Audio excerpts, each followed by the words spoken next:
জনগণের বড় একটি অংশ অ্যাপারেন্টলি ডক্টর ইউনূস সরকারের প্রতি আস্থা ফিরে পেয়েছে বলে নানাভাবে মনে হচ্ছে।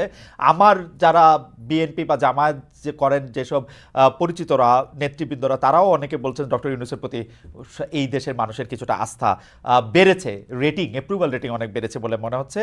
এমনকি এনসিপির নেতাও পরিণত হয়েছেন ডক্টর ইউনূস, মানে এনসিপির নেতা হিসাবে কিন্তু এখন আর নাহিদের নাম আমরা শুনি না, ডক্টর ইউনূসের নামেই আমরা বেশি শুনি। ডক্টর ইউনূসের মানে নিজেকে একটি নেতা হিসাবে শাসক হিসাবে প্রতিষ্ঠিত করতে পেরেছেন বলে মনে হয়। সেই ক্ষেত্রে ইলেকশন যদি পরে হয়, ডক্টর ইউনূস সরকার যদি আরেকটু বেশি সময় থাকে, তাহলে কি অসুবিধা? আমরা কেন বিএনপিকে নিয়ে আসার জন্য এত অস্থির হয়ে উঠেছি, বা যারা নির্বাচন করে আসবে তাদের জন্য অস্থির হয়ে উঠেছে? সরি, প্রশ্নটা লম্বা হয়ে গেল, আমি আর কথা বলছি না। কামাল ভাইকে শুনে আমরা তুষার ভাইকে শুনবো। না, এখানে একটা কথা আমি বলি আপনাকে, ডক্টর ইউনূস ভালো করছেন কি মন্দ করছেন এটা তো আমার দেখার বিষয় না রে ভাই। না কেন আমি বলি, ডক্টর ইউনূস কোন সরকারের প্রধান? উনি একটা অন্তর্বর্তী সরকারের প্রধান। অন্তর্বর্তীকালীন সরকার মানেটা কি? মানেটা হলো একটা রেগুলার গভর্নমেন্ট আসবে, যতদিন সেই রেগুলার গভর্নমেন্টটা না আসে ততদিন সরকারটাকে পরিচালনার জন্য এবং ওই রেগুলার গভর্নমেন্ট আনার জন্য যে নির্বাচনটা হবে সেই নির্বাচনটা অবাধ এবং নিরপেক্ষ করার জন্য একটা সরকার দরকার। সেটি হলো ডক্টর ইউনূসের সরকার।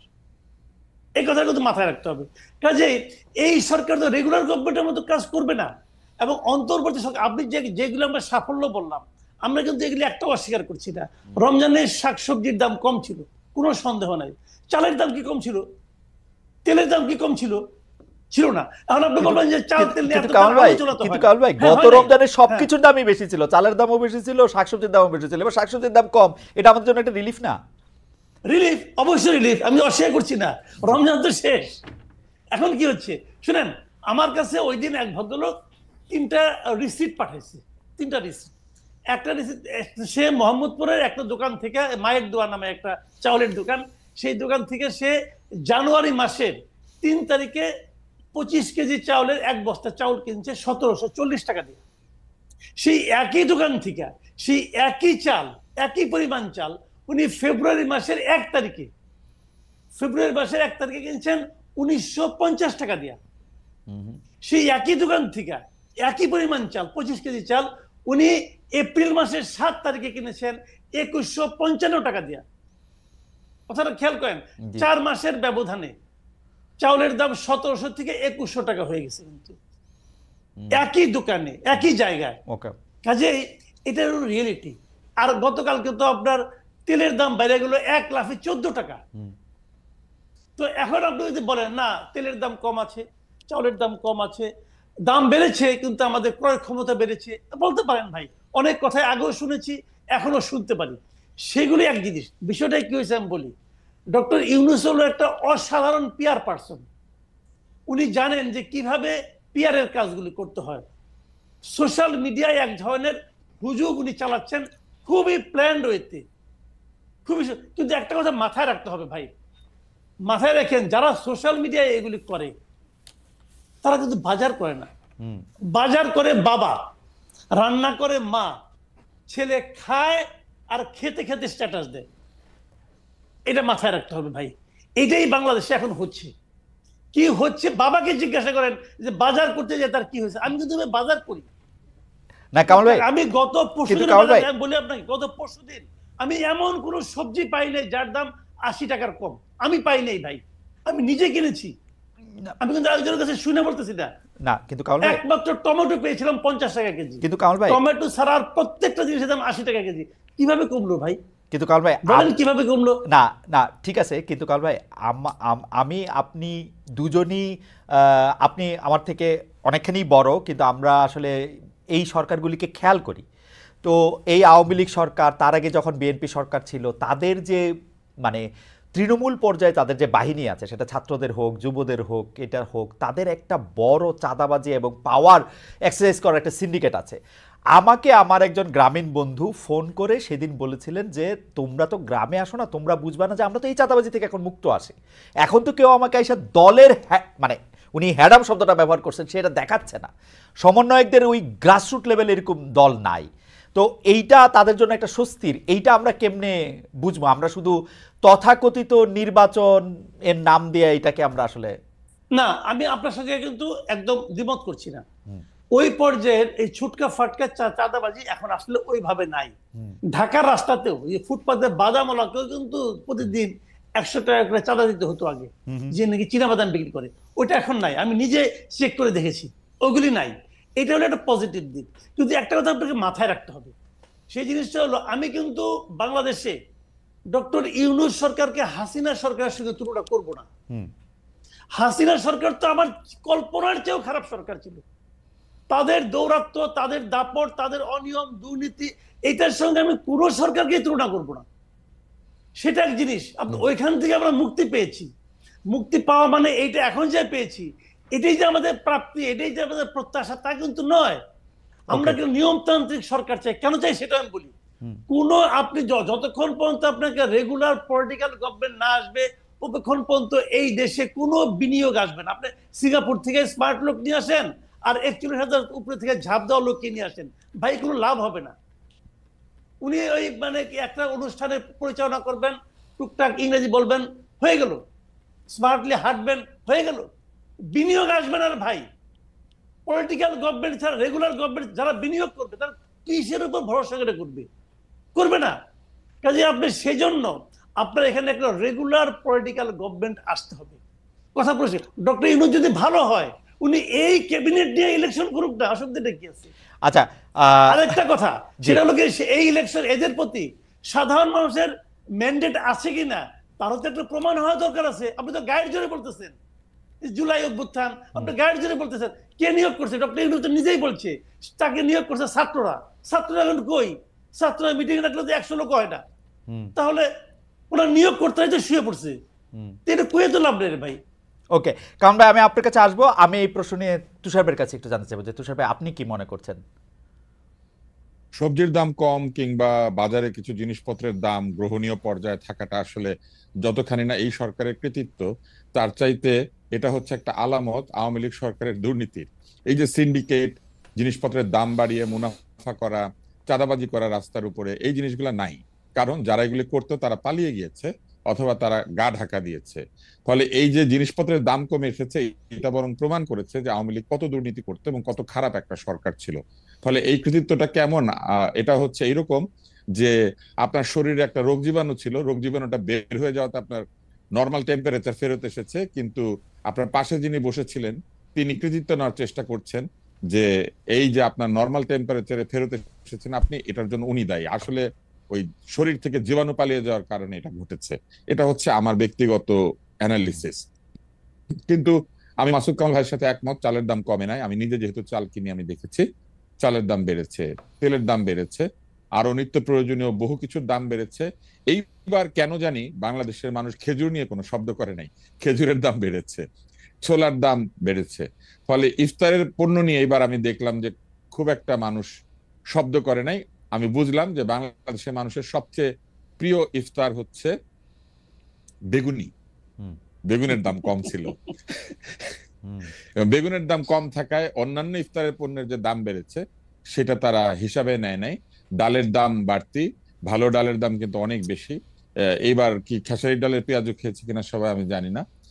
ফলে আমি বলবো যে সবকিছুর দাম কমেছে ঢালাও ভাবে, কথাটা ঠিক না। তবে শীতের সবজি এবং যে সবজিগুলি সবুজ সবজি, এই সবজির দাম একটা দীর্ঘ সময় কম ছিল, এটা সত্যি কথা। তবে এর কৃতিত্ব হচ্ছে যতখানি এই সরকারের, তার চেয়ে বেশি কৃতিত্ব হচ্ছে পালিয়ে যাওয়া আওয়ামী লীগের চাঁদাবাজদের, সিন্ডিকেট যারা চালাতো তাদের।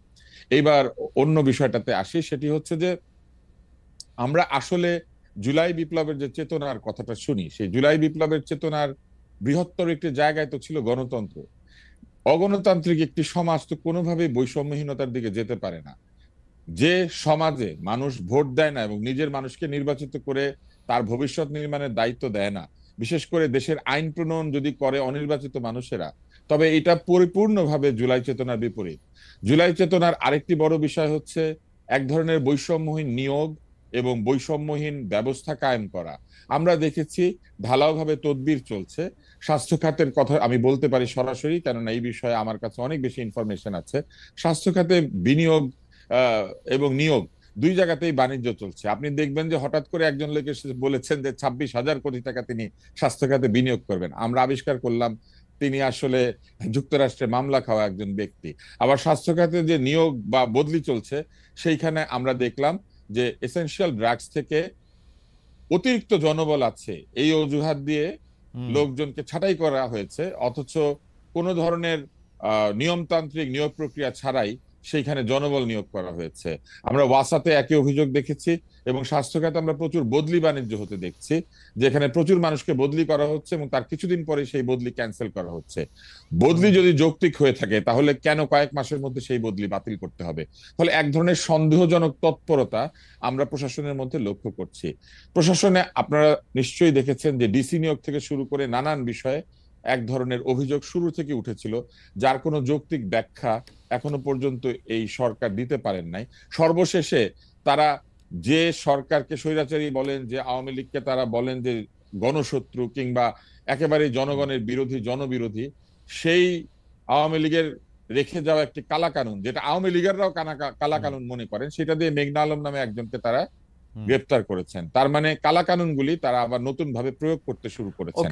ফলে এই যে এক ধরনের আচরণ আমরা লক্ষ্য করছি, এই আচরণ কিন্তু জুলাই বিপ্লবের যে মূল চেতনা, যে চেতনার কারণে বাংলাদেশের আপামর জনসাধারণ রাস্তায় নেমে এসেছিল, যে কারণে অভিভাবকরা ছাত্রছাত্রীদের পাশে এসে, তাদের সন্তানদের পাশে এসে রাস্তায় নেমে গিয়েছিলেন, যে কারণে রিক্সাওয়ালা, মুটে মজুর রাস্তায় চলে এসেছিলেন, সেই কারণটা আসলে কি ছিল? সেই কারণটা কি এই ছিল যে জুলাই বিপ্লবের পরে একটি সরকার আসবেন এবং সেই সরকারের ভেতরের লোকেরা কিছুদিন পর পর বলতে থাকবেন এই সরকার বারবার দরকার, এই সরকার 5 বছর থাকুক। 5 বছর যদি অনির্বাচিত একটি সরকারই থাকবে, তবে সেই সরকার কি করে জুলাই চেতনার বিষয়টিকে আপহোল্ড করে? কারণ জুলাই চেতনার তো একটি বড় বিষয় হচ্ছে স্বৈরাচারী শাসক, অগণতান্ত্রিক শাসক, ভোট কারচুপির শাসককে তাড়িয়ে দেওয়া। ভোট কারচুপির শাসককে, ভোট না হওয়াকে যেখানে আমরা ঘৃণা করেছি, সেইখানে আমরা কি করে বলি যে ভোট ছাড়াই আমরা একটি সরকারকে 5 বছর দেখতে চাই? এবং আপনি আরেকটি বিষয় আমি একটু যুক্ত করে দিই, শুধু এক লাইন, সেটি হচ্ছে যে কেন আমি মনে করি যে ডিসেম্বরের মধ্যে নির্বাচন হবে না। কেননা ডিসেম্বরের মধ্যে নির্বাচন হলে কয়েকবার এডিট করে একটি ফেসবুক সাইটে, যেখানে রেগুলার চিফ অ্যাডভাইজারের বিভিন্ন ঘোষণা এসে থাকে, সেখানে কয়েকবার এডিট করে এটাকে 6 মাস বাড়িয়ে দেওয়ার প্রক্রিয়া করার কোনো প্রয়োজন ছিল না। যদি ডিসেম্বরে নির্বাচন হবে এটা তারা রেখে দিতেই পারতেন। তারা বিশ্বাস করেন না যে তারা নির্বাচন ডিসেম্বরের মধ্যে দিতে পারবেন, এবং সেই কারণে আমি মনে করি যে এই বছর ডিসেম্বরের মধ্যে কোনোভাবেই নির্বাচন হবে না। তুষার ভাই, আমার কাছে মনে হয় সেই প্রক্রিয়াগত একটি প্রশ্ন তো রয়েই গেছে, কিন্তু আমার কাছে মনে হয় ডক্টর ইউনূস যেহেতু ইনি দীর্ঘদিন এনজিও করেছেন, তিনি আসলে লিড টাইমটার বাইরে একটা ছায়া লিড টাইম রাখতে চান। কারণ তিনি মনে করেন যে তার কথা তিনি যদি ডিসেম্বরের পরে এটা না দিতে পারেন, এটা যদি জানুয়ারির প্রথম সপ্তাহ যায়, তাইলেও তিনি কথা না রাখার দায়ে উনি ডেলিভারেবলসটা এরকমই রাখতে চান, এটা আমার মনে হয়। আরেকটা জিনিস হচ্ছে যে আমি প্রশ্নটা করি, সেই প্রশ্নটা হচ্ছে যে আপনি, আমি, কামাল ভাই যেইভাবে গণতন্ত্র বা নির্বাচন যেটা চাচ্ছি, বিদ্যমান যে ইলেকশন সিস্টেম যেইভাবের মধ্যে থেকে আসলে 1991 সালের পর থেকেই যেভাবে আসলে নির্বাচনটা যেই প্রক্রিয়ায় হয়ে আসতেছে, একটা লেভেল প্লেইং ফিল্ড হয়তো হয়, কিন্তু তুষার ভাই আপনি বা কামাল ভাই তুমুল জনপ্রিয় হওয়া সত্ত্বেও আপনারা আসলে ভোটের জায়গায় গেলে ভোট পাবেন না, কারণ ভোটের ময়দানটা একটু ডিফারেন্ট হয়ে আছে এখন। সেটাতে আপনি ভালো বক্তৃতা দিচ্ছেন কিনা, আপনি ভালো আইন করতে পারবেন কিনা, আপনি বাংলাদেশের জনগণের জন্য কল্যাণ করতে পারবেন কিনা, এটা চেয়ে বিবেচ্য বেশি হয় আপনি আসলে কতটা শো অফ করতে পারতেছেন, কতটা মোটরসাইকেল দেখাতে পারতেছেন, কতটা টাকা খরচ করতে পারতেছেন, এবং আপনি কত পেশি বা টাকাওয়ালা। এই সিস্টেমটা বজায় থাকলে আপনার ইলেকশনই কি আর না ইলেকশনই কি, এইটা কি আসলে গণতান্ত্রিক হয় কিনা? তুষার ভাই আপনার কাছ থেকে শুনে আমি কামাল ভাইকে একটু শুনতে চাই, আপনি যদি 2 লাইন একটু বলেন। ইলেকশনের যে সিস্টেম, আমি বলতেছি যে লেভেল প্লেইং ফিল্ড, এটা সবার জন্যই লেভেল হয়তো, কিন্তু আমার আপনার যেহেতু টাকা বা পেশি নাই, সেহেতু ইচ্ছা করলেও আমরা আসলে সে জায়গায় যাইতে পারবো না, এবং আমরা উই আর এট মার্সি যে বড় দলগুলোর প্রধানরা আমাদেরকে নমিনেশন দিবে কি দিবে না। আপনার এই কথায় কিছুটা সত্য আছে, কিন্তু এই কথায় সত্য থাকলেও আমাদেরকে বুঝতে হবে যে আমাদের জনগণ যদি শো অফ পছন্দ করেন, যে কথা এনসিপিও বলেছে, সার্জিস বলেছে যে জনগণ এই ধরনের শো অফ পছন্দ করেন, গাড়ি নিয়ে আহ, তাদের শক্তি প্রদর্শন করলে জনগণ মনে করেন যে যিনি ভোট চাইছেন তিনি শক্তিশালী। জনগণ যদি এই বিষয়কে গুরুত্বের সাথে দেখেন, তাহলে ধরে নিতে হবে আমাদের জনগণ এইরকম শাসকই চান। জনগণ যেরকম শাসক চাইবে সেই রকম শাসকই তারা পাবেন। আমরা এই জন্য নির্বাচনী ব্যবস্থাকে প্রশ্নবিদ্ধ করতে পারি না যে আমাদের জনগণ ঠিক জায়গাতে ভোট দিতে পারে না। যদি এটাই হয়, আমরা মনে করি যে জনগণ ঠিক মতো ভোট দিতে পারে না, তাহলে তো আগের সরকারের কথাবার্তাও ঠিকই থেকে যায়। তারাও তো বলতেন যে উন্নয়ন বেশি দরকার, জনগণ উন্নয়ন বুঝে না, সেই জন্য উন্নয়নের স্বার্থে ক্ষমতা ধরে রাখতে হবে। তাই একইভাবে আপনি বা আমি যদি বলি যে আমাদেরকে লোকে ভোট দেয় না, সেই জন্য ভোট বন্ধ করে রাখতে হবে, আমরা দেশ চালিয়ে দেব, তাহলে এটা কিন্তু একটা যৌক্তিক কথা হয় না। সেক্ষেত্রে আমাদের সংবিধান পরিবর্তন করে এমন একটা অবস্থা করতে হবে যে জনগণের ভোট দিয়ে আসলে নির্বাচন হবে না, অন্য কোনো পদ্ধতিতে নির্বাচন হবে। সেই পদ্ধতি কি, সেটা তো পৃথিবীতে কোনো গণতান্ত্রিক ব্যবস্থা এখনো পর্যন্ত আবিষ্কার করতে পারে নাই।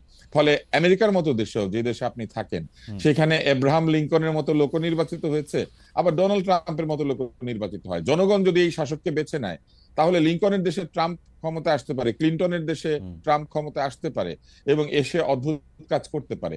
গণতন্ত্রের বিরুদ্ধে গিয়ে আমি তো এটা বলতে পারি না যে জনগণ ঠিক মতো ভোট দিতে পারে না। জনগণ যেভাবে ভোট দিতে চায়, যে দেবতা যেই প্রসাদে তুষ্ট হয়, যে ভোগে তুষ্ট হয়, হয়তো সেইভাবেই আমাদের পলিটিশিয়ানরা পলিটিক্স করেন। কিন্তু এইখানে আমার একটা ছোট্ট বলার বিষয় আছে, সেটি হচ্ছে নির্বাচন কমিশন আমাদের এই দেশে সঠিক নির্বাচনের যে রুলস অ্যাপ্লাই করতে বলেছেন, যেখানে হলফনামা দিতে হয়, আয়ের সঠিক উৎস ঘোষণা করতে হয়, অতিরিক্ত খরচ করলে সেই খরচকে প্রশ্ন করে প্রার্থীকে শাস্তি দেওয়া যায়, এই জিনিসটা চালু করলেই কিন্তু লেভেল প্লেইং ফিল্ডের সাথে সাথে আমাদের মতো লোকেরাও নির্বাচন করতে পারে।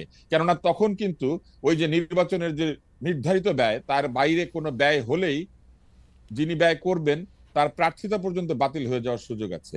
নির্বাচন কমিশন এবং সরকার লেভেল প্লেইং ফিল্ড তৈরি করেন এক অদ্ভুত ভাবে। তারা বড় দলগুলিকে লেভেল প্লেইং ফিল্ডে এনে লেভেল খরচ করার একটা সুযোগ তৈরি করে দেয়। রাইট। কিন্তু যদি সত্যি সত্যি এখন যদি কমিশন যে নিয়ম আছে সেই নিয়মের মধ্যে প্রকৃত অর্থেই এই নিয়মকে প্রযুক্ত করে, তাহলে কিন্তু বেশি খরচ করার কোনো সুযোগ নাই। সাদা কালো পোস্টার ছাড়া অন্য কোনো পোস্টার ছাপানোর সুযোগ নাই, গেট বানানোর কোনো সুযোগ নাই।